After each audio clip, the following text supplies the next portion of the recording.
Your dental insurance is literally designed to confuse you. Every 80% coverage claim is actually a math trick that hides what you'll really pay. And if you don't know the formula, you'll get blindsided by bills that should have been predictable. In this video, I'm going to show you exactly how to calculate what insurance will actually pay and the 5 strategies to outsmart the system before your next dental appointment. I'm Dr. Ingrid, a Harvard-trained orthodontist who's treated thousands of patients who got shocked by bills they thought insurance would cover. And now I'm exposing the dental insurance scam that nobody talks about. So let's get started.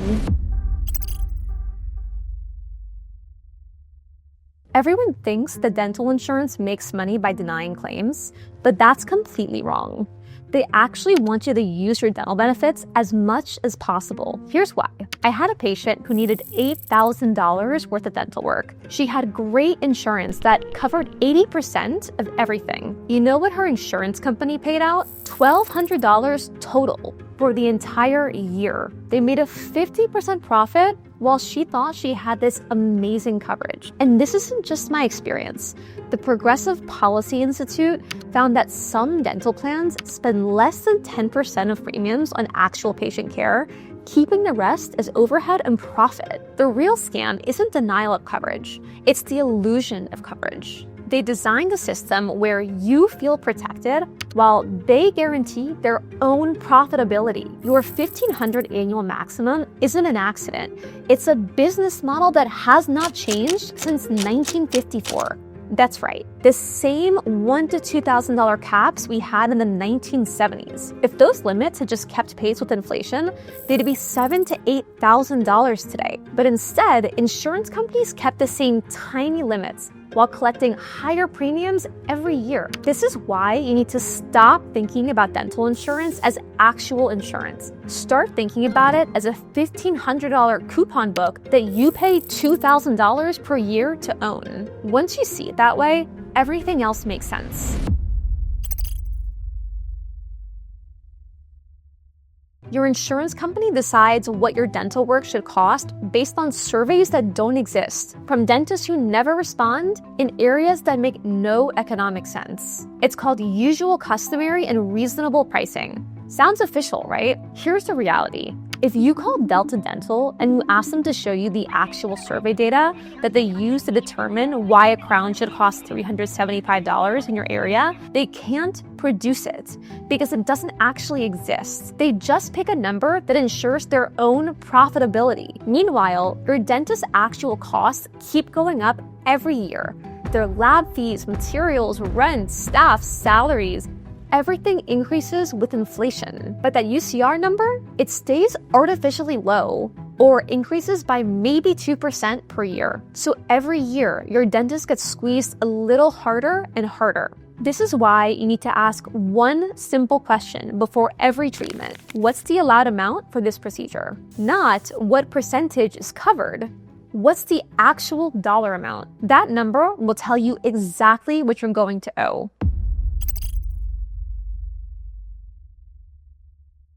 Your dentist didn't accidentally become part of your insurance network. They actually signed a contract that legally requires them to lose money on your treatment. When my best friend started her practice, she had to decide whether to sign PPO contracts. Do you want to know what they offered her? $180 for a procedure that cost her $280 in materials and lab fees alone. This is even before she paid her staff, her rent, her mortgage, or her student loans. They wanted her to lose $100 every time she wanted to help someone. And if she didn't sign, she'd be out of network, and patients would avoid her. This isn't just her experience. The ADA's 2023 fee survey found that dentists write off 30 to 40% of their usual fees for PPO patients. So here's what patients don't understand. When your dentist is in network, it doesn't mean they're getting paid fairly for their treatment.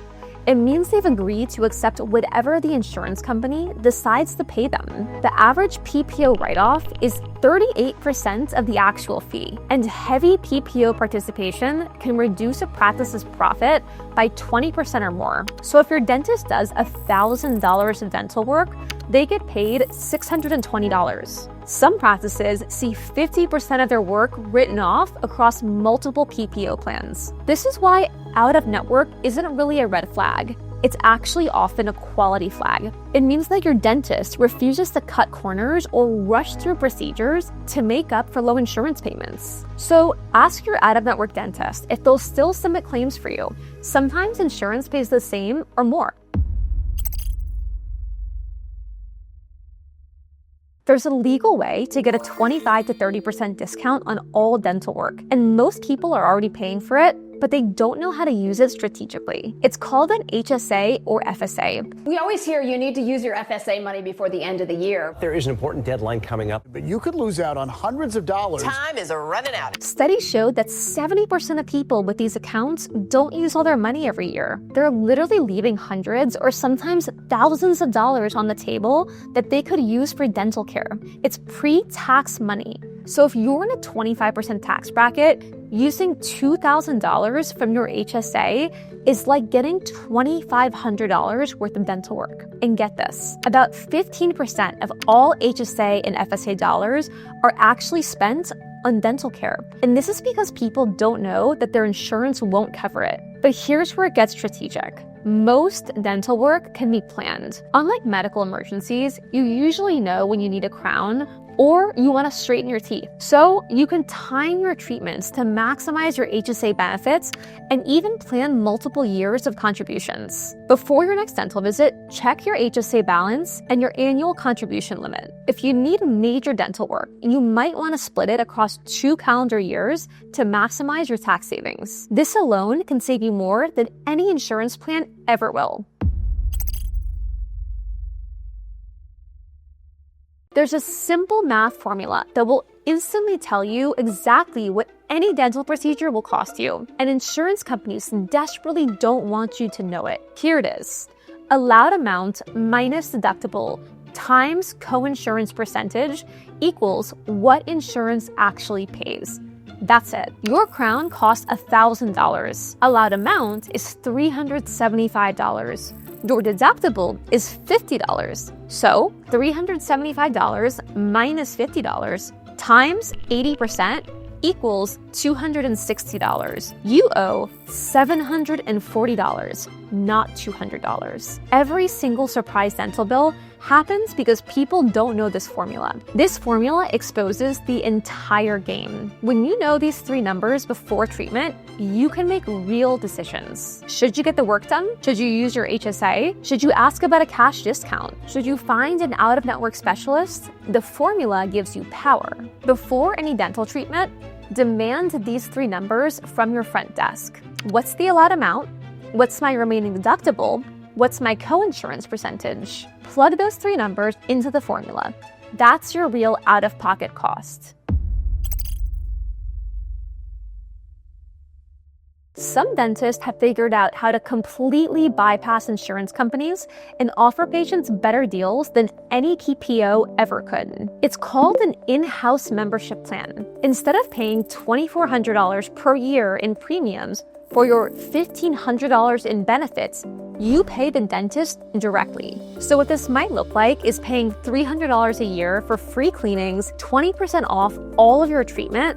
You don't have any waiting periods, and you won't have any annual maximums. The dentist ends up making more money, you save money, and the insurance company gets completely cut out. This makes sense when you realize that 27% of Americans have no dental insurance at all. This is nearly 3 times the rate of people without medical insurance, and 40% of all dental spending in the US is paid out of pocket anyway. This is the future of dental care. When you remove the insurance middleman, both patients and dentists win. There's no claim delays, no surprise denials, and no made-up UCR fees. Just transparent pricing and quality care. At your next appointment, ask this exact question. Do you offer a membership plan instead of dealing with insurance? If they don't, ask if they'd consider starting one. You might be surprised how many dentists are ready to ditch the insurance headache. So can you beat dental insurance? Not entirely, but you can absolutely outsmart it. Use the 3-number formula, maximize your HSA, don't fear out-of-network providers, and ask about membership plans. And remember that you could always negotiate cash discounts when you're paying mostly out of pocket anyway. Your dentist isn't the enemy. We're both trapped in the same broken system. But now you have the tools to navigate it like a pro. If you want to learn more about how to navigate the broken dental system or how your oral health ties to your overall health, watch my other videos.